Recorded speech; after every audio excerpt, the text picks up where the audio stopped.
2024, an alarming amount of companies are going out of business. It's a troubling trend. What's behind it? And what would the world be without trucks? Coming up on Truckin Fronlines. Shall we begin?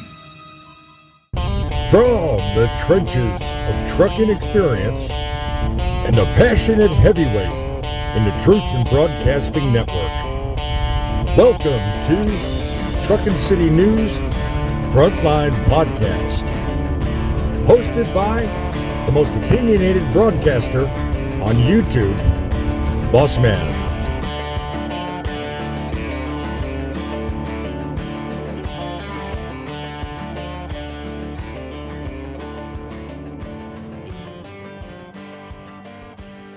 Howdy ho, America.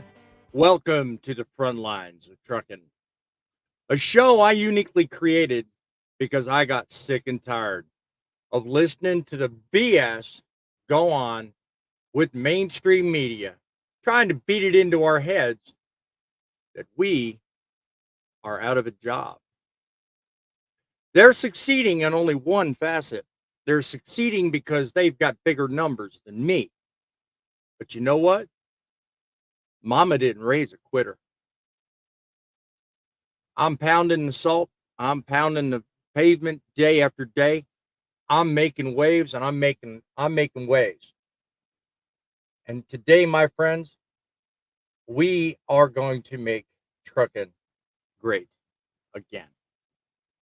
We are going to do it one day, one show, and one dream at a time. Two ways of doing this for me are through this show, Truckin Frontlines. Ideally, when schedules go right, they are Saturdays at 11 and Wednesdays at 8. If you're in trucking, you know what trucking schedules are like. Today's schedule had me driving way late in the evening. I needed a little bit of sleep. I also need to be somewhere in another 2 days, quite far away. Load after load, we deliver, we get the job done.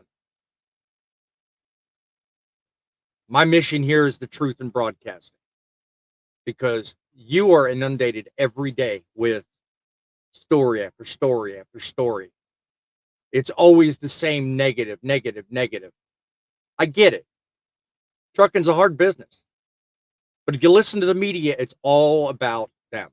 It's all about, we're going here, we're going there.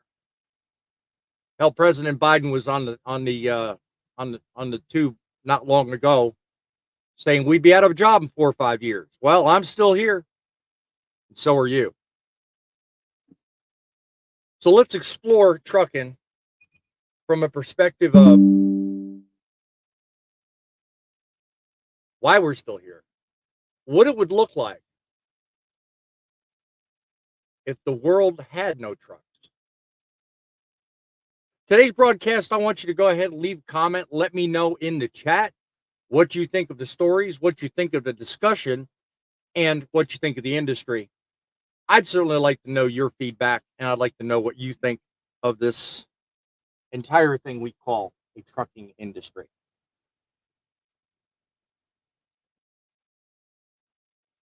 Checking my messages here as we are live. You never know.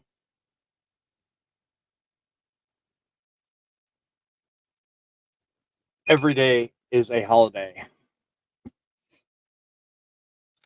So we got two ways you can talk to me.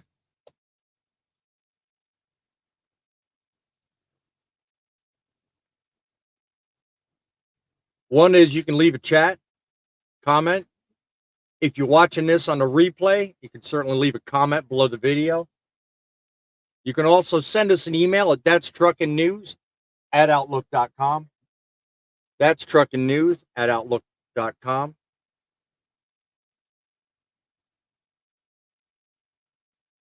You can also give us a call here on our studio line, 860-785-3547, 860-785-3547.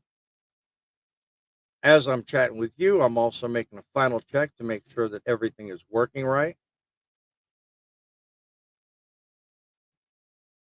We have Green lights on everything, it looks like.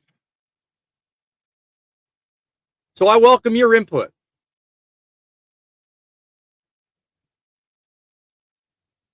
But I'd like to talk first, before introducing our guest today, about a world without trucks. I want to credit my lovely wife with the idea. She hears me talk about this all the time. In fact, one of my slogans on my other channel, that's Truckin, if you'd like to be so game to check it out, is without trucks, you get it yourself. Well, ladies and gentlemen, I'm going to tell you something. A world without trucks is not that far off in the future. If the industry itself and those responsible for decision making don't change their ways. Imagine, if you will, a world where the hum of the diesel engines and the sight of a big rig crossing the highways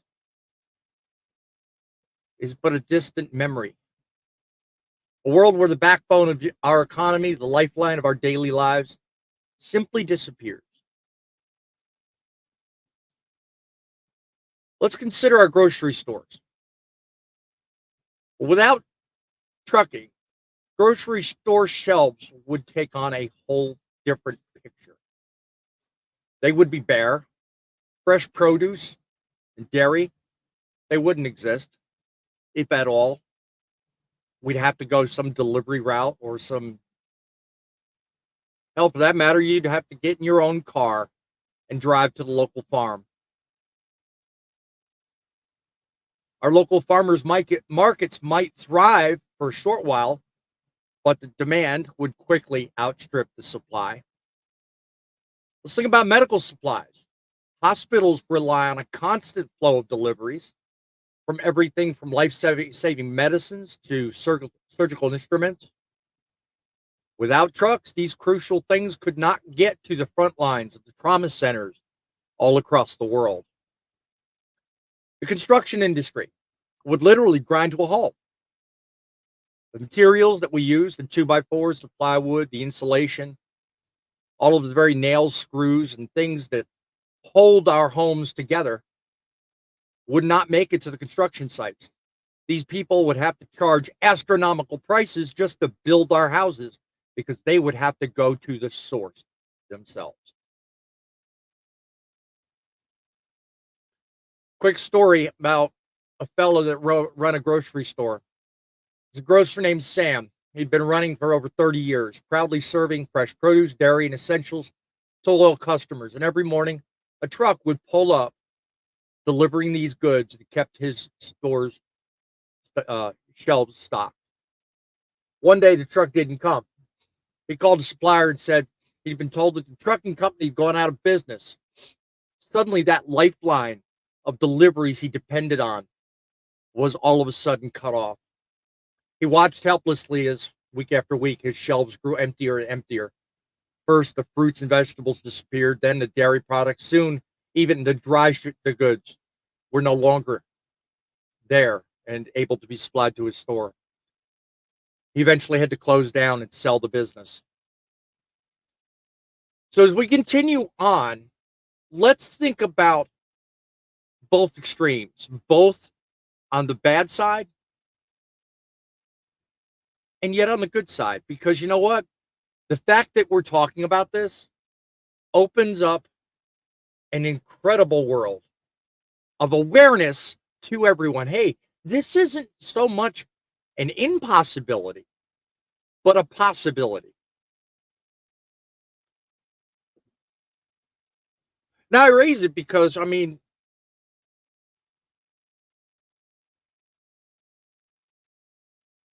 every time you turn around and you look it up, I mean, going out, bankruptcy. I mean, it's just, it's absolutely nuts. I mean, and from the perspective of someone who does the job, myself, it's rather unnerving. But then again, is it? We're going to talk amongst the panelists. We're going to check out your comments. So take a moment while we're gathering everybody together and introing everybody. Go down, hit the like button, subscribe to the channel, become regular and familiar with Truckin Frontlines, and pay attention as I come up with more videos and subject matter to talk about in Trucking City Journal. Because this is something that's facing us. It's something that's not going away. Our economy needs help, and it's people like you and me that make it happen. People like the guy I'm about to bring on, world's funny man in his own right, but he's got a serious bone in his body every once in a while. Driving with John. How you doing, John? I'm very well. Stop spreading bad rumors about me. I have no serious bones. You got a serious bone today, my friend. You're sitting still. That's a I got bone. a serious bone to pick, maybe. Anyway, so when it comes to life without trucks, I mean, Biden a few years back tried to make it sound like, oh, in 4 years. Well, and what do you think? I mean, are you particularly unnerved with that, or, I mean, forgetting it's the president we're talking about, just in media in general? If you pull up on Google trucking bankruptcies, I mean, you've got an assload of stories that sit there and really unnerve somebody if they don't know the industry. What do you think? Well, you got to do context here, okay? That video clip was from 2019, so Yeah, that yeah. context is important. But I do believe he believes that that's still true. I will say that. Yeah. By the things he says and the actions he takes, I do believe that eventually he does want to put us out of business because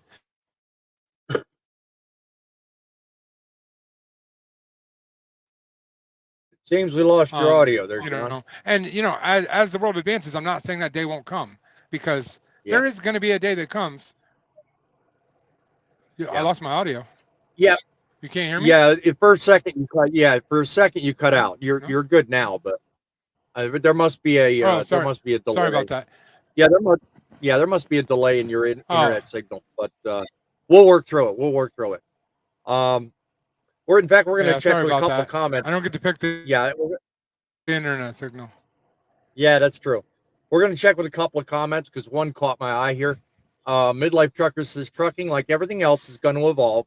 It's going to change. Those who can adapt will do well. Those who can't, stay no more, my friend. Yes. And I mean, it doesn't really unnerve me, but it is something worth paying attention to because, we're going to get into some of the reasons why some of these stories are what they are. And, they are worth paying attention to because, you know what, with every failure, there is a lesson. And that's one of the purposes behind today's show is what can we learn from it? And somebody who's out and about and actually part of the usual cast and crew, I'd like to know what the grumpy old man has to say. So let's bring him on. Grumpy old trucker, how you doing, my friend? Are you able to chat with me a minute about trucking companies and what the world would be like without trucks? What's your thoughts?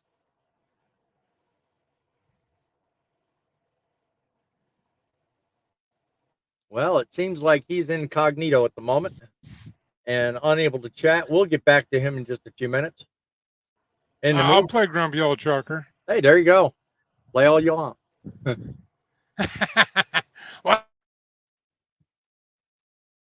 the trucking industry is not doing very well, and for the factor that if we're just gonna like get rid of drivers, it's not doing very well.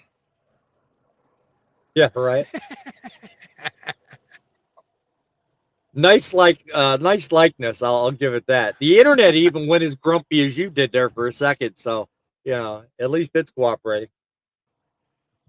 Want to welcome in Jack Knight TV. He says, got an ATV and a motorcycle gang. He's doing donuts in front of the Washington Monument. I think there's a lot of problems going on. That's only going to get worse. Well, yeah, especially if dude wants to keep tires on his ATV. That's for darn sure. Welcome in, and I thank you for that little ditty. I appreciate that. Chief Freight Hauler's with us. Good afternoon, sir. I appreciate you joining the show. Something I missed here a minute ago. Were grocery store shelves bare before trucking as we know it today? Good point. You know what I mean? Kind of one of the points I was trying to raise with my little, opening story was, I mean, we got along well before trucking, and God forbid something happens, we'll still get along. It'll be an entirely different world, but we'll still get along. As his former comment had indicated, for those who can adapt, they'll do well. For those who can't, well, ... I mean, good point. Midlife trucker, good for you. I'm glad you. Let me weigh in on that one. Sure, go ahead. Yes, there were grocery stores before trucking, but the way we do grocery stores now is a whole different monster than what we did back then. Everything was local supplied, local grown, and the variety was not there. To exist, we'd have to go back to that. True that. Yes, you are so right. We would. And you know what? It would change a lot in everybody's lives. Not to say that grocery stores wouldn't exist, but they would. True, and well, think about the gig economy and what kind of. I know, I do too. We'll adapt. We'll get along with it. But think about your statement in terms of the gig economy, how things are unfolding even today, despite trucks and despite their responsibility in delivering all the packages you and I order online. Even without that being a factor, everybody in the world basically is almost by default falling back on a let's order it and have it delivered. And it's coming in the sense that less and less trucks are involved and more delivery vans are involved. How do you think that affects things?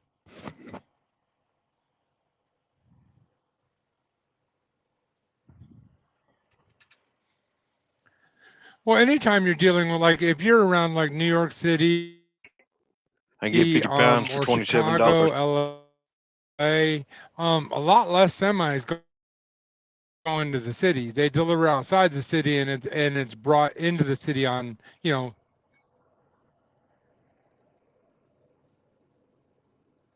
wants 50 pounds for $27. You heard it here first. So, yeah. I was trying to cue him up so that when you finish talking, I can bring him on. But yeah, a lot of the cities, that's how they backstage right now do their business now. But that's okay. Yeah. We got two guests backstage. Yeah, I got him and I got somebody else waiting. So let me see. Let me say one more thing real quick here. Go ahead. Before you bring anybody else on. Go ahead.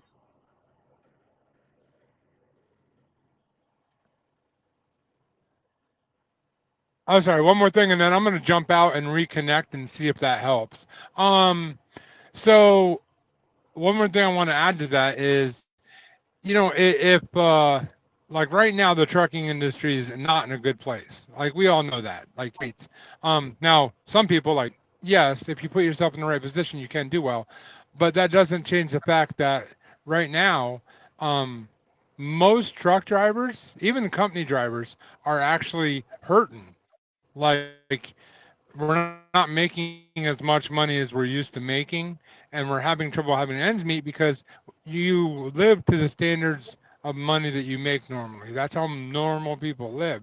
And so that's part of the problem right now. And so the things that we're going to be discussing today directly relates to that particular situation. Each individual trucker as what I'm talking about. So. Amen. You are so right there. John, try to reconnect and see if we can get your delay somewhat worked out. In the meantime, I'm going to move on to the next guest in the house, Grumpy Old Trucker. Let's see if you've gotten your bartering down to a science, if you are willing to join the living. How's it today? I'm here. Can you hear me? Man? Yes, I can hear you. I'm I'm still in incognito mode, but I can speak for a short period of time. That's fine. That's fine. Any words spoken are better than none. I always say silence is your undoing. So what do you think? What are your thoughts about a world without trucks as relates to what John and I just talked about? Well, obviously, if you didn't have a world with trucks, and you wouldn't be able to do what I'm doing currently, which is getting stuff for the house that's needed, it just wouldn't happen. Yep. I'm kind of glad that we do have us truck drivers, you know. Yep. Do you think the world as it were is kind of defaulting to a world of, smaller deliveries, kind of shop by demand type thing? Barring what you're doing right now, I hear the Walmart cash registers going off in the background. Sorry. Let's say, no. I'm picking on you. I mean, let's think about it. People nowadays sit back at their computers, they order things, they have them delivered to their house, all these Amazon packages and Amazonification, if you will. I mean, what do you think? I mean, less trucks, more vans. What do you think that's something to worry about, or I don't know? Quickly, your thoughts on that. I really don't feel that that's a good plan, because a lot of our food and groceries, that we get has to be refrigerated, and if it's not delivered in a timely manner, then you're going to wind up having spoiled food and people sick. So, I don't think that would be a good plan. No, I don't disagree with that at all. One more guest we have in the house. I'm sure he'll liven up the conversation, no doubt. He no doubt has an opinion about this, a world without trucks. Well, let's hear from Midlife Trucker. God bless you. Good day, and welcome to the show. Well, good afternoon. Now I'm going to throw it in the punch bowl. You're not looking at the future. There will be a world without OTR trucks. It's going to happen, and it's probably going to happen in the next 10 years. And I don't mean 100% OTR trucks gone. Right. But the majority of OTR trucking is going to be gone, and we, the truck drivers, are going to cause it. We're going to cause it because we start demanding to be paid overtime. We start demanding to be paid for every hour we're in the truck. Right. And the companies are going to say, okay, let's see, what other way can we do it? Or we're going to pitch a little bitch and refuse to go to New York City and say, a third of the truck drivers won't go to New York City because we don't like their politics. Okay, do you really think that our government is going to allow, or even our industry, even if the government didn't do it, would our industry allow a group of people like truck drivers to hold a city hostage? No, they would not. They would come up with a solution, and the solution would be they would no longer need truck drivers. And that solution could be they bring it in on rail and then use local drivers. That solution could be autonomous trucks. There's a lot of possible ways to solve the problem. They had products in stores before trucks existed. Mm-hmm. I'm telling you, we are not the cowboys of the road. We are not the white knights. We're not out here to where people should be worshiping us. We're truck drivers. We're getting paid to deliver cargo, and we get paid well to deliver it. Yes, we do. There's not too many other careers. You can go to 3 weeks worth of school, 5 weeks worth of training. Here's the keys to a Kenworth. Have at it. Yeah. I mean, one of the trends that I've noticed with some of the stories I was researching just to do this piece today is that a majority of the smaller companies, now when I say smaller, don't confuse, apples and oranges. When I say smaller companies, I'm talking about those companies with less than 10 trucks. 97% of the carriers. Right. Now, a majority of the closings are from companies that meet that very criteria. And here too is another statistic. Most of, I want to say 75% or higher of these companies that fit that criteria are closing because of maintenance and safety related issues. Now, if you want to talk about job security, the best way to ensure job security is to maintain your equipment. When you have problems and you start developing issue after issue, inspection after inspection with negative feedback and violations. What companies have shut down over maintenance? Well, a couple of the ones that I highlighted in today in what I'm about to come up with was a. Let me look ahead in my notes because you hit me off guard with that. That's my job. Yeah, you do that quite a bit. Actually, I highlighted it as a point. So let me Okay, well, get to it. Hold on. yeah. Patriot Transport, higher than average out of service rate. And I think their highest rate was somewhere over. I had 11. Well, let's look them up. Patriot Transport, DOT. I have it right. I have it right here. They've been inspected 10 times, and they've been placed out of service in a 24-month period, resulting in a 30% out of service rate. That's higher than the national average. Okay, so that means they got inspected 3 times. Let's be real; those 3 times were probably the result of somebody getting a ticket. Probably. I mean, that's not a big enough sample for us to determine that's what put them out of business. That's one story I highlighted. I mean, I've got a whole Google result full of others that I saw. I just haven't selected stories. The point I was making, though, is that a greater number of companies are finding it hard to get the insurance and the budget behind them to make sure they can do the job safely and stay away from negative feedback and CSA scores, thereby increasing their bottom line, lowering their profitability. And it's no wonder they're going bankrupt because of that differential between keeping the equipment safe and demanding a high dollar from the customers. Because look at the argument that I posed a couple of weeks back with what was the show that I did on the cameras. One of the pitfalls that they said they were looking to improve on with the cameras, Prime did, was that they said they wanted to look better to their customers. Well, they do that by putting the cameras in, lowering their insurance, increasing their bottom line. Same thing with maintenance. If you're not safe, customers aren't going to want to haul freight with you. Yeah, they're not as bad as they're not as bad as the story makes them look. They've had 22 inspections, 14 of them did not have any violations, 8 had violations, and they've only had 6 crashes. Their driver out of service is 0. Right. So they're definitely in compliance on hours of service and all of that. Right. When you look them up, their violation summary: failure to use seatbelt while driving, failure to maintain lane, failure to obey traffic control device, and following too close.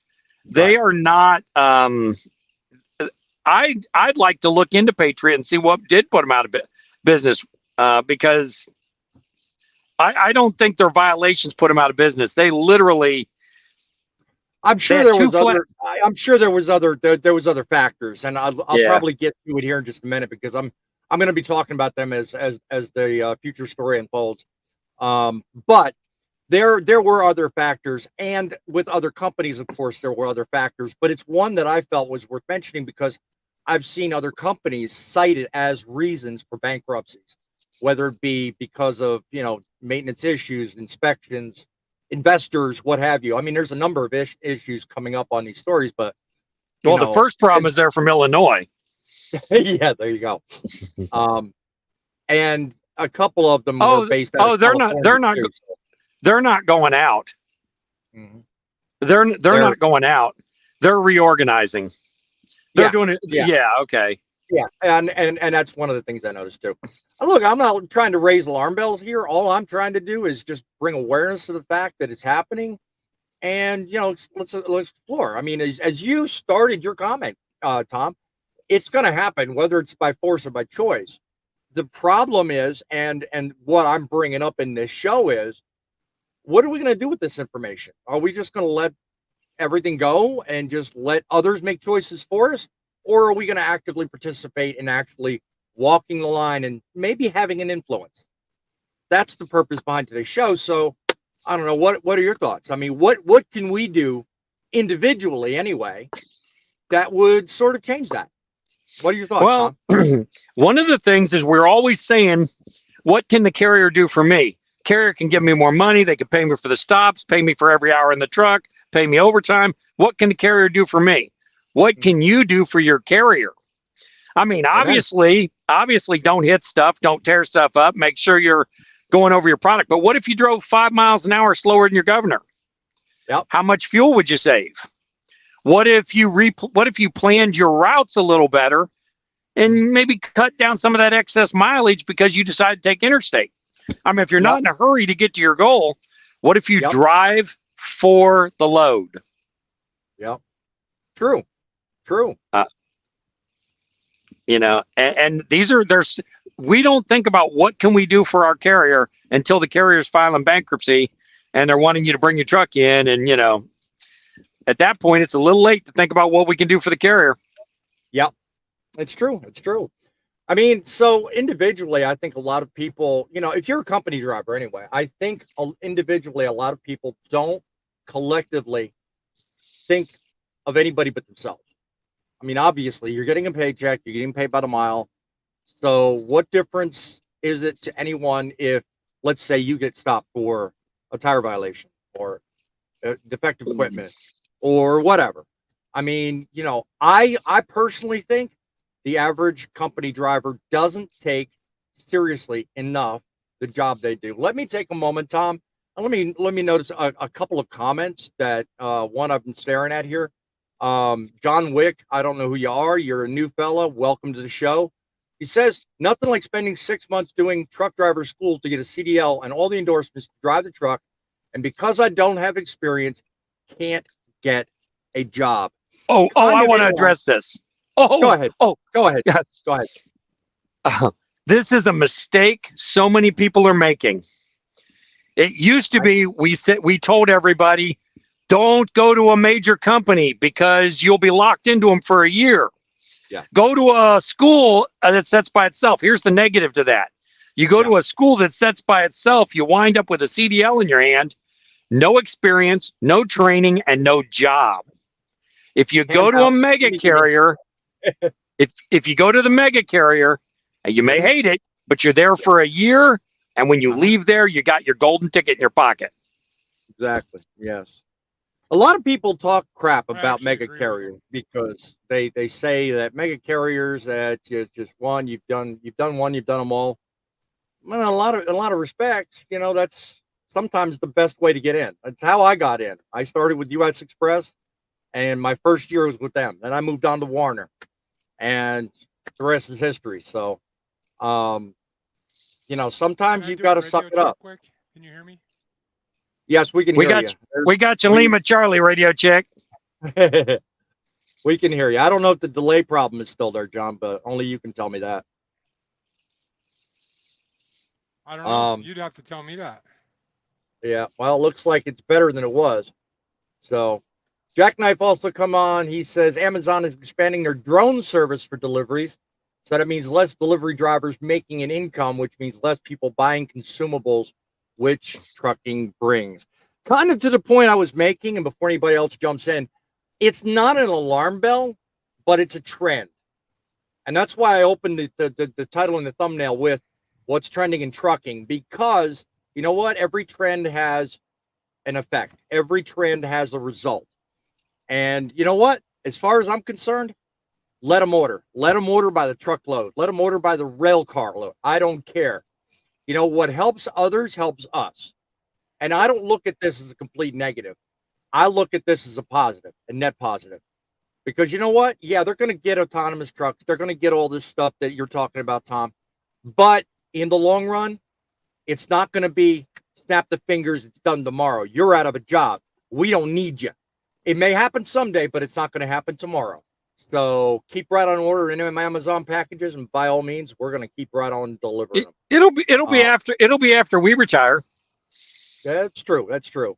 Maybe a next generation thing. Let me. Before we move on, John, you got something. Go ahead. Go ahead. Yeah.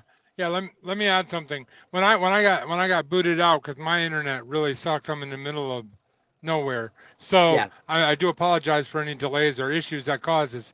But when I left, I heard the guy all the way over on the other side over here, Mr. Midlife, talking about how truckers whine, blah blah blah blah blah. I have a question about that. Now, should we like never stand up for ourselves and never say something's not right? Otherwise, we're No, whiners? no, Or no. Stand should up for we? yourself. Stand up for yourself. Pitch a bitch. Unionize. Strike. Get yourselves together. Demand $200,000 a year. Demand Calm down. $300,000 a year. Calm You'll down. be the highest paid person Calm in the down, big unemployment fella. line. Calm I down, bet big if you fella. No, what I'm I'll bet if saying you is, demand what I'm enough, saying you can is, get your carrier in a bankruptcy filing. what I'm saying is, I don't think it's wrong to, yeah, there is a point you can go too far. But when you see something that's not going right, like drivers not being treated correctly or things that are actual issues, there's nothing wrong with speaking up at all. And Respect is right now, earned. I'm yes, so yes. tired of the whiny, crying drivers. Respect is earned. Truck drivers aren't earning respect. You're out here True, I don't pitching a think the point- bitch, throwing I don't trash into parking lots. I wouldn't let truck drivers park on my property, and I I am don't one. think the point. Hey, Okay, Tom, I don't think the point. Let I me don't interrupt think this the point important lesson, this important conversation for something else. It Well, has to I'm do with just that gonna say, comment you John. just put up there. Okay, John, you have the floor, my friend. All right, yeah, Seven C's is in the house. How you doing, Seven C's? I just want to say something real important here, guys. I have a friend out there that's going through some really hard times, and he really needs some prayers for him, his wife, and his entire family. So if you're a prayer warrior and you want to throw some prayers out there, guys, get out there and pray for this guy. He's a truck driver. He's a good, honest, hardworking man, and he's there for his family as he needs to be. But as I went through something very similar with my wife being extremely ill and being a truck driver, the best thing you can do for this guy is pray for him. So that my heart goes out to you, buddy. I know you know who I'm talking about, and everybody out there, just God knows who you're talking about. You don't need to specify by names, but put your prayers out there for this truck driver and his family as they're going through a very, very hard time. So, yeah. And what this that's guy all I really is want to fired say up about about. just. Thank you for that word of encouragement and thought and prayer. And I will certainly say a great prayer for him. But what this guy is fired up about is the discussion over whether or not it's appropriate, as John said, to stand up for yourself. I mean, today's show is about the number of companies that are going under and some of the reasons behind it. But Tom brought up a good point early on in the show, which John kind of hit on. And that's, the reason companies are having, in his opinion, this is just Tom's opinion, mind you. The reason companies are having issues is because they're demanding too much. They're actually not running their companies right, and they're letting the drivers, in some cases, walk all over them. Do you think that's an accurate statement, Tom, or do you think I've kind of misread that a little bit? I think there was such a competition to get drivers. Everybody was raising the pay. Everybody was increasing the benefits, buying better equipment. And now drivers expect it and demand it. Drivers expect to get home more often. And when they don't, they get upset. And this is a career that has a very low bar to entry. A lot of people didn't think about that because there's a lot of other people that'll take these jobs and aren't going to demand all that. True that. Can I say something? Go ahead. Sorry. I understand where Tom's coming from, but let me rebut that a little bit. When the market was doing great, I lost him. Yeah, people could demand it, and when the market was doing great, people can demand more and they get more. Right now, the market sucks. Has nothing to do with anybody whining or moaning. Has to do with the market sucking. So yes, part of the problem is everybody, like the company drivers, all got raises during that time period, and now, the company's having trouble paying the bill. I get it, but when the market's good, the driver should get paid, and when the market's bad, maybe the driver doesn't make as much money. I mean, that's just the reality of trucking. I don't see anything How wrong many if you're drivers being, accept if you're being that? mistreated. None, but it's the reality of trucking. If you're being mistreated, you should stand up for yourself. But if you're just asking for more money in a horrible, weak market that we're in right now, then yeah, you're cutting off your own toes. So True that. True that. Let me bring in somebody who's been relatively quiet, only because he's sitting there shopping and doing stuff. So I want to bring him in and see what his thoughts on this whole conversation is, and see if he's got something to add to it. Grumpy old trucker, you've been awful quiet. You got something to add to this conversation we're having? Apparently, he's going to continue to be on mute because he's made it clear. I'm here. Hang on. I had to hit the button. I'm sorry. Golly, boss man, scold me later. I'm a bad boy. You wasn't fast enough. No, I mean, this is a hot topic, my friend, and you deserve to weigh in on this. So by all means.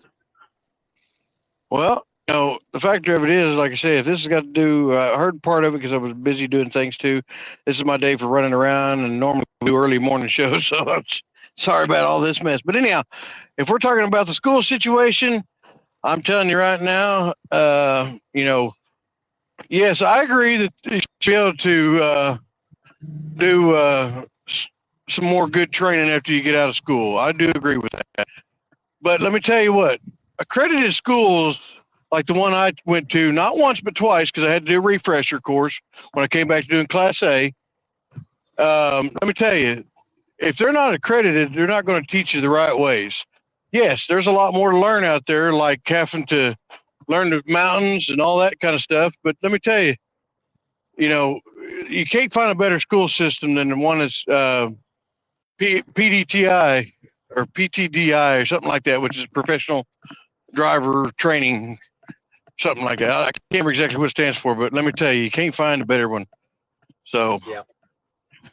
Amen to that, man. Tell you what, here's guys, the problem. You can graduate from the best trucking school there is, but that trucking school doesn't have a truck to put you into haul cargo. So now you're fighting. Ours actually hauled live loads. So they do until you graduate. Once you've graduated, you've got to go look for a job. The problem is right now you're walking. Rename midlife. I think I'm going to rename midlife. He's the older, grumpier trucker right now. Well, when you go looking for a job after you finish school, you're walking into all these companies and you have zero experience or 1 month experience, and they're all telling you, "Oh, we want 6 months experience. We want a year experience." And that's the problem. Now, if you go to their school, they don't care.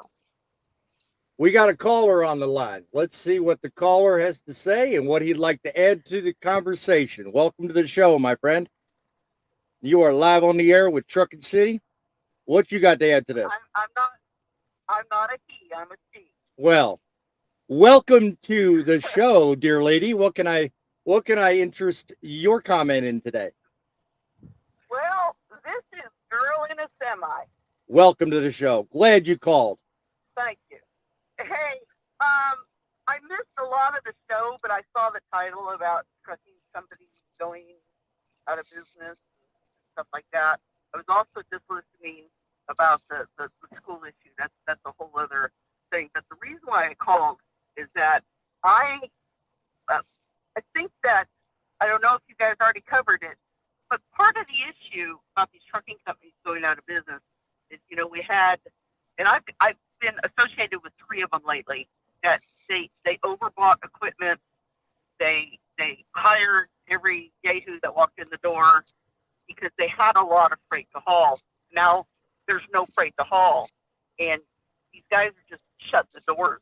I've got one recently that was handling a very, very, very big grocery account for me, and they just quit answering the phone, just shut the doors, sent everybody home. So it's the trucking companies have overextended themselves, first of all, and then addressing the school thing. Yeah, I think there needs to be, with these trucking companies that are hiring these guys out of school, that they need to have a better training program. They need to teach these guys common sense. They need to teach them how to scale a truck. They need to teach them what axle weights are. And I could go on and on and on. Oh, true. But yeah. There's a lot of holes in the industry. Yes. That I don't know. I thought about opening my own little consultation thing, and it's like, stick around me for a week, and I'll give you a crash course on the basics. And that's 90%, I think 90% of the basic problem with, as Frank brought up, the PTLDI and different other curriculums they offer out there, is they give you the basics. But once you've got the basics, you've got absolutely no freaking clue what it is you're supposed to do to actually be successful in this business. And if someone could open a school, just like you said a minute ago, that included that basic in understanding, with not everything. I mean, obviously there's some things you cannot teach people. They have to learn on their own, but more than you get now, which is basically nothing. If someone could include that, they would make a freaking killing. Okay. How would they make a killing? Would they get paid more for each truck driver? Hold that thought, Tom. I'm sorry. Complete your thought, Okay. girl inside my. Go ahead. I will tell you where the opportunity to get some of that type of training out there is. I've been investigating a lot of these community colleges, like for example, the one out here in my area. They hired me as a consultant to come in once a week and talk to these guys that are going through their CDL school through a community college, because they're not just doing what the the CDL schools and just so you can pass your CDL and then they kick you loose. Right. These community college programs are teaching. They're going in depth and teaching these drivers more. What you got drivers out here who don't even understand, and you see it on the page. They don't even understand what it means to slide their tandem. Right. Right. That's basic. So, That's basic. That is a failing at the school level. I mean, that is a basic function. Every school should show, and at least to a smaller degree, explain. Girl in the semi, hang tight just a minute. Don't go anywhere. Tom, you had a question a minute ago. What was your question? Well, Okay, can they make more? How are they going to make more money off those students? How are they going to make money off more money? How are they going to make more money off the students rather than CDL school has one purpose: get you your CDL license. Their job isn't to train you to drive the truck, to do the Qualcomm, to scale the load. That's not the job of the CDL school. That's the job of the carrier. that's the problem. But that's the mistake. The CDL school is to get you a CDL. Right. Now I'll speak for myself, and I'm gonna let girl in semi finish off the comment, but I'm gonna address it this way. You pay for a basic curriculum, yes. As you worded, Tom, you pay for a specific task, which is to get you your CDL. But there is a trucking channel that's in existence today because of the simple fact that, yeah, you get what you pay for. But wouldn't it be nice if you could, in addition to that, get real world on the job training as it unfolds, in addition, while getting that CDL? And that trucking channel, I will link down below after the show. He's a great fella. I follow him. I recommend, if y'all want to know about what they don't teach you in CDL school, you can follow him. And I'm going to chase him because I want him on future shows. But we'll talk about that later. Girl in a semi, in terms of the experiences they have today in school, what, in your eyes, do you think they should include that don't, other than that tandem example you cited a minute ago, to answer Tom's question? Well, yeah, about 8 years ago, paid my money. It was just supposed to be just a brush-up course, a 1-week brush-up course at a CDL school, and just to see what they were teaching. Right. And I could go on and bring on you on about in a what minute, they don't Grumpy. teach. You're right. They teach you what it takes to go get your CDL, but that's not what they advertise to you. Right. And that's where the disconnect is. Right. Then this driver comes out of the CDL school, and they really got no choice to get hands-on training except for going to like a mega carrier and signing their year-long contract or whatever. I didn't go that far into the thing. Right. But there's not a lot of resources And that's why, personally, I push people toward the community college route because, first of all, they can get grants for the tuition. Second of all, you're going to get the common sense stuff. You're going to get the, what it means to have a legal load on your trailer. Because you're not learning these things in these truck driving schools. True. So, there's big holes in the industry, and you can sit there and see these people go on and on about, well, if I went to the school now, I can't get a job, Right. And actually, the best place that they can go to get a job or to get the experience, go to the agriculture places that are hauling, the commodities and and go to the dump trucks and go to this and go to that, Right. and at least get road experience, Right. because our companies that I was associated with, you come out of school and you've got the common sense, because we got a lot of guys that were getting pre-licensed because they were in the service. Okay. If you can pass the road test and you've got your common sense, Yes. and they'll spend a week with a trainer like me teaching them the paperwork, the ELD, the customers, everything else that you need to know. Right. And then off you go. But there's not a lot of companies like that. So, I mean, in your eyes, basically just common sense stuff they don't teach in today's schools would probably benefit. If there was a school out there that could include that kind of stuff, imagine the difference they could make. Not so much the money, because Exactly. I sense from midlife there's a divergence of opinion, because, as he pointed out, schools today are designed to do one thing, and that's get you your CDL. Albeit that it makes sense, but if it were to include, as you say, real life experience, do as you can, common sense approach, I think it would go a long way, and it would certainly work to improve. Look, Girl in a Semi, I thank you for your input. You are certainly always welcome to call in, because my understanding is you have a wealth of experience that will add tremendously to not only the industry, but our show as well. So call as you will. I thank you for your input today. And you have a great show. And I have to pull over and call you guys when I saw the title of the thing. I'm out running errands. So well, stay tuned. Future shows, we're going to be talking a little bit deeper about this very topic in different respects. So I welcome your input anytime you'd like. Thank you for calling in today. I'll be around. Have a good show. Thanks, guys, for having my back this week. Thank you. You are certainly more than welcome. Thank you. As always. Bye. All right. So, to her point, go ahead, John. I was just going to. Sorry, there is a slight delay, so I didn't even know I was interrupting you until it was too late. No. Yeah. So, I got an important question for midlife and anybody else that kind of agrees with that thinking. If you're going to send and this is outside of trucking, but it does parallel. If you're going to send your kid to a school, would you prefer your kid go to a school that prepares them for life, or a school that prepares them for a test?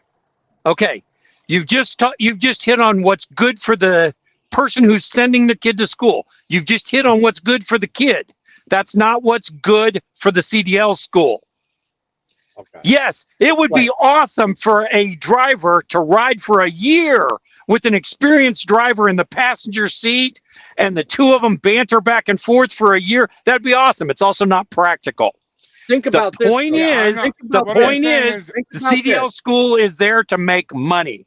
They don't make any more money if they spend 5 weeks teaching you how to slide your tandems, how to weigh your load, how to fill your tank, pick your fuel. Doesn't change the outcome. The outcome is you got a CDL. I'll give you a minute, John. What you're saying. Think about one what thing. You're saying. Go ahead, John. Sorry about that. No, I can rebut one thing that you're saying. I get what you're saying, and it makes sense what you're saying, and I understand. I'm talking about for the betterment of trucking and society. They don't care about that. Hang on. I'm answering your major thing. You need to calm down, big older grumpier dude. You So- guys are missing the forest for the trees, guys. No, You're too busy looking So at the tree. if you're going to go to a Let him finish. school, We're all right, having they're this all about discourse making here. This money, is right? It's a business, Yes. right? So Yep. if you're gonna pick a school to go to, and you find out there's a school that you can go to not only get your CDL, and in 1 or 2 extra weeks, you can actually know how to be semi-roadworthy, like move your tandems and do simple tasks that you should know how to do to drive a truck. You're going to go to the school where you can learn a little extra if you take this job seriously, and that business Are you gonna will pay benefit more? from that because more people will go there. Are you going to pay more? To answer that question, Tom, I I'm going to would chime pay in more, and yes. say yes. I would pay more to get real qualified experience prior to driving as opposed to just the basics. Number one. Number two, think about from the perspective of not the person being taught, but the company hiring. They don't care. That individual. They don't give a crap. No, They're you're going right, to train they you. They want to train you their way to do it once you get there. I don't care Right. what company you go to. If you go to a CDL school, you get your CDL license through a school. It doesn't matter whether it's a 3-week school, 5-week school, an accredited college, doesn't matter.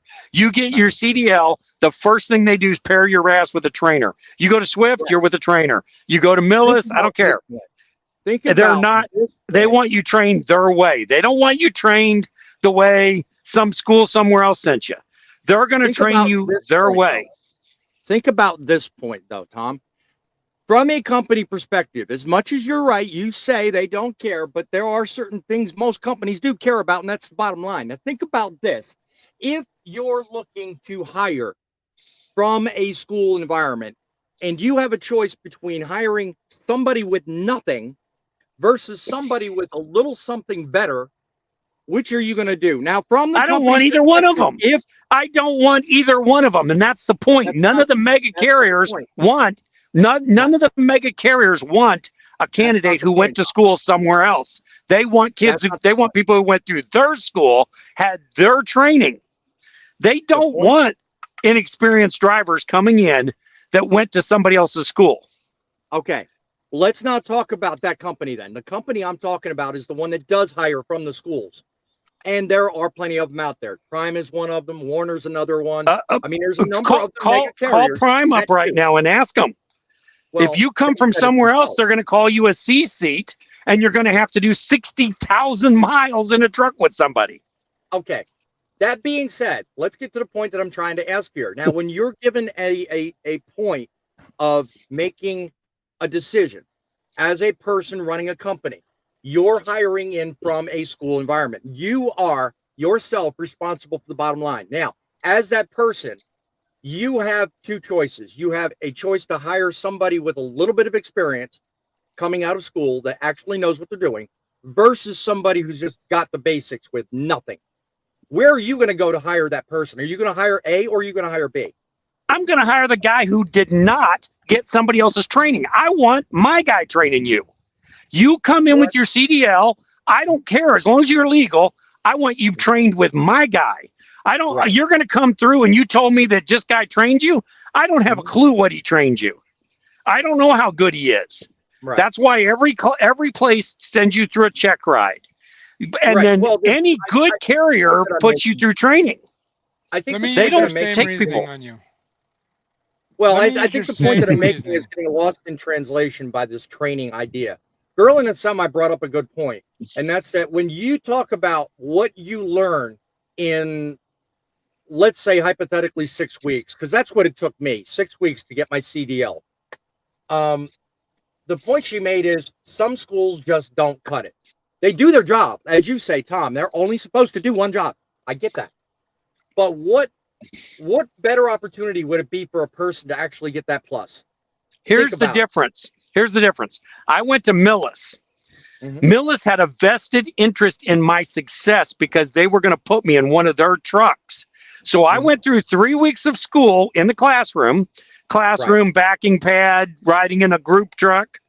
Mhm. Then they didn't say, here's the keys to a Kenworth T680 with a beautiful TV in the back and a brand new mattress and all that other good stuff. They said, no, now you're going to go out with another train. You're going to go out with a trainer for 15,000 of your miles. Now, Prime does it as 30,000, or now I think it's what, 40,000, 30,000, but that's truck miles. Right. My trainer had to be in the passenger seat on duty while I was driving down the road. Right. And in the event he had to drive, and he drove 2,000 miles, I drove 15,000 over a 6-week period, which included Thanksgiving. So we took a little time off. That is when the training happened. The carrier had a vested interest in my success. The vested interest is they're going to put me in a piece of their equipment. I'm going to be hauling their loads. I'm wearing a shirt with their name on it. That's why when I tell people it used to be true that you did not want that 1-year obligation. Now you want that 1-year obligation because I had a 1-year obligation. They knew they had me for a year. So for that year, I was going to be hauling cargo for them, and they needed to convince me to stay for another year, which they were not successful in doing. Right. I'm going to weigh in on this subject here.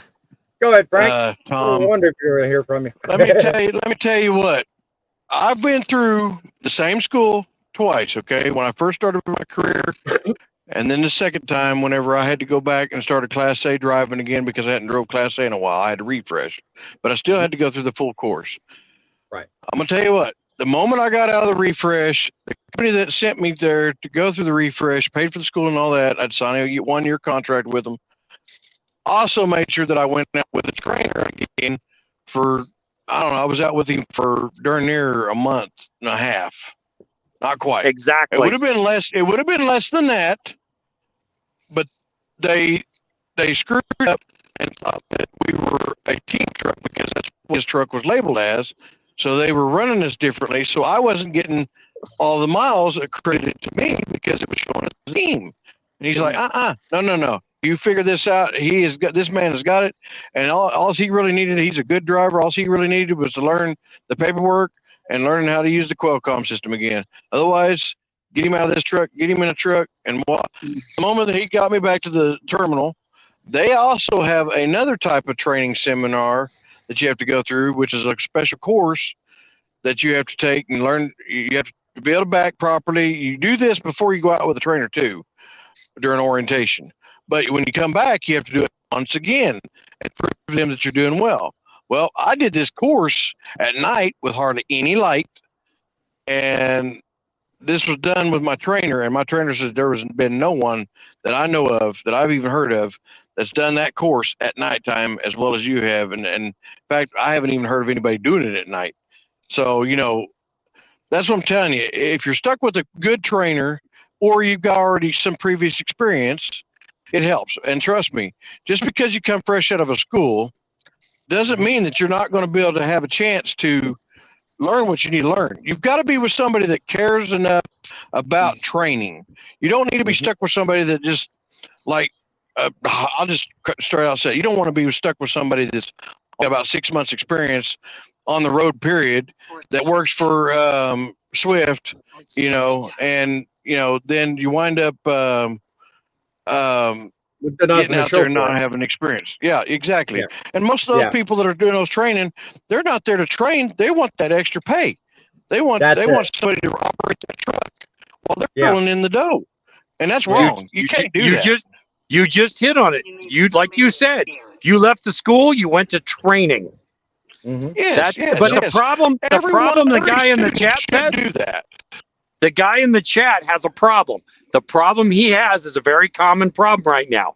He went to a truck driving school, and he's going to trucking company after trucking company. Every one of them is telling him, oh, you got to have a year's experience. Oh, you got to have 6 months experience. That's the problem with trucking school now. 2 years ago, if you had a Pulse and a CDL, there were carriers that would take you. And they were willing, and if they were in Chicago or Illinois, they were willing to waive one of the two. Yeah. But the market doesn't demand that today. Now, in today's market, if you show up and you got your CDL, but you got no experience, and I don't care if you got your CDL because you drove a school bus and then went and took Class A later or whatever, if you walk in and you've got no OTR experience, they're not interested. Come back and see us when you got a year's experience. For every company. It's not true for every company, but it's true for most of them. And this guy who's in our chat is an example. He's going carrier to carrier to carrier, and nobody's hiring him. And this is happening left and right. There are forums where people are wanting it out. That's what the market's asking for right now. You know, the market. You know, the doesn't fact care of it anymore. is, it's not as demanding as it used to be. Nowadays, Well, let John tell us where. somebody else- John's got a place, and I think it Well- will help out the guy in the chat. True. Yeah. Well, I just told well, him I to mean, email me and I'll tell him. Yeah. Well, my point that I was going to make a second ago was that it wasn't long ago I was talking with somebody, and I forget when and where, but the point was made that it is now, today, a driver's market where it didn't used to be. You know, You mean carrier's can't- market? Well, yeah. You used to be able to walk in and get whatever you demanded, and now you can't do that. You have to, unfortunately, take what is given you, because that's all there is. You know, if you can't see it, see you later. You know, that's Yeah. you know, I guess you know, as you term the carrier's market, but you know, it's really And that- it's really not the same market today as it once was. and that's kind of where I'm going right now. You know, the factor of it is I'm have to be in the market of looking for a new job and everything. I've actually had to go back. Of course, the company I left, they wanted me to come back. They didn't want me to leave to begin with. So I've chosen to go back to them so I can get back in the game and get going and get caught up on things. But you know, at least there you keep your experience that way. At least you keep your experience that way. exactly. You know, Yeah. some people, like you were saying, if they jump from place to place to place to place, they're going to get a bad reputation to where a lot of companies are like, he ain't going to stay very long. So no, we don't want him, you know. And I mean, I kind of had that track record a long time ago when I first began as a greenhorn. You know, I didn't like one company, so I left it, went to another one. It's not a good idea. Try to stay with them at least a minimum of 6 months to a year before you try to jump to ship to another one. You know, that's just how I feel about that. I want to know, dive into one. But go ahead, John. Sorry, I keep interrupting everybody because I'm on a delay. I'm not trying to be rude, I swear. No, you're The not. only thing You're I good. would- You're good. The only thing I would add to that is that, not to what Frank said, but about what we were talking about the schooling, is most of the mega carriers, honestly, if you're coming into the industry and you're talking a carrier that has under 1,000 trucks, yeah, what he's saying is 100% true. They're going to want to train you the way that they do things. But mega carriers, that's not always true. I mean, when I started, and I know they still operate this way today, the company that I had started with, literally a week on the road where the guy slept while I was driving and then they handed me keys. There are smart people in these mega carriers that realize, and I'm not calling them smart, it's actually really stupid, but they are smart because it makes more sense for them to throw a warm body in a seat that's undertrained in a brand new truck that they could crash. That to them, that makes them more money than to send you out and train you for weeks or months at a time, which is what the correct thing to do there would be. So They do need. I mean, well, I if mean, you to want your to talk point, about John, if they it's all do- about money, then the company's Yeah. not doing the wrong thing. Yeah, to your point, John, they do need to actually realign their goals, because there's a lot of companies out there that don't have minimum requirements for training, and I think that's ridiculous. More to your point, because the guy I trained with back in 2012, when I first got my CDL, he had, at the time, he was a trainer, over 20 years experience behind the wheel. And I have heard stories about people only having, 6 weeks behind the wheel, and they're already being given bump and pay and added responsibility of training people. That, to your point, is ridiculous. And we've talked about it before on this very show, about what I believe needs to be a minimum requirement for training. In terms That's that of regulation you're looking for. no, you're a dog. Company You're a dog. policy. No. Company policy. I think it's and more to your funny bone there, Tom. I do think that needs to be a company policy across the board, not a regulation. But Is a company policy a regulation? No. Okay, I'm nicknaming Regulation you. is by the government. You are now Mr. Semantics. No, by golly, no. It's common sense, Tom. Think about it. I It's agree. common sense. I agree. Yes. It should be. But the problem is the companies in Chicago aren't going to implement it unless it's a law or regulation. True. They're not. True. And so True. what'll happen is the good carriers implement it. Doing their research. But what happens is the good carrier, let's say you got 5 good carriers that implement his little plan. The problem is you got 5 more that didn't. Who's running cheaper? Who gets to now stay you're in talking business? Yeah, now you're talking All right. about advantage edge. You know, I get that. Yeah, but go ahead, Tom. I think we just lost the signal. We lost Frank, you got John. anything? Yeah, well, he'll come back. Frank, you got anything to add to this? I mean, quite lively and spirited. I'm assuming you have an opinion, and when it comes down to training and what is good for the industry. I mean, you know, think about it, Frank. If you had a choice between going to a school that was offering better training, a little bit more money, versus less training, a little less money, which would you take there, old man? Well, John fell out, and Grumpy is still. Well, I'll put that question to you, Tom. Two possibilities: more money, more training; less money, less training. Which would you prefer? It's not going to work that way, so it doesn't matter. It's irrelevant. Obviously, we're going to say more money, more money. The problem is that's not how it works. Well, I mean, the industry overall is suffering, and I think we've covered today a number of reasons why. There's no more money. The carriers don't have any money. Yep. What can we do better to make that turn around? What do you think? Well, what do you think a question I posed: what do you do for your carrier? Because right now, a new truck's $225,000. That was not 3-4 years ago. That truck before COVID was 180. Yes. Getting parts, you're going to wait for parts now. There's downtime. Right. Things are expensive now. It's costing more. It's costing more for insurance, far more. It's costing more for employees. It's costing more for employee benefits. Yep. All of these things are hurting the carriers. And I know everybody's like, oh, the mean mega carriers, they can afford it. Well, yeah. I don't know if you looked at the reports recently, but Warner's 105% of revenue. Heartland's 108% of revenue. That means they're losing money. All they're trying to do is stay afloat until this market changes. Right. You know, and well, that's the ones we can see. Despite that, we see the rates still in the toilet and they're not going anywhere. They're going down. They are. They're going in absolutely the wrong direction. I think room for another discussion and another live is certainly why that's taking place. So I'm not going to dive into that, but let's leave the guests anyway with, and by the way, you're the only one because everybody else lost internet. Let's leave the audience with something positive. I mean, what can we learn out of this and move forward? What can we do to improve things? What are your thoughts there, Tom? I think we need to start thinking a little bit more broadly. What's good for the carrier is good for us as employees. If you're a company driver. Now, if you're a lease operator, it's also could apply there too. But and it's easier to look at it from a company driver. What can I do to make my carrier, make this particular run that I'm getting ready to do more profitable for my carrier? I'm probably not going to make any more money on it because I'm going to drive the same number of miles or get paid for the same number of miles.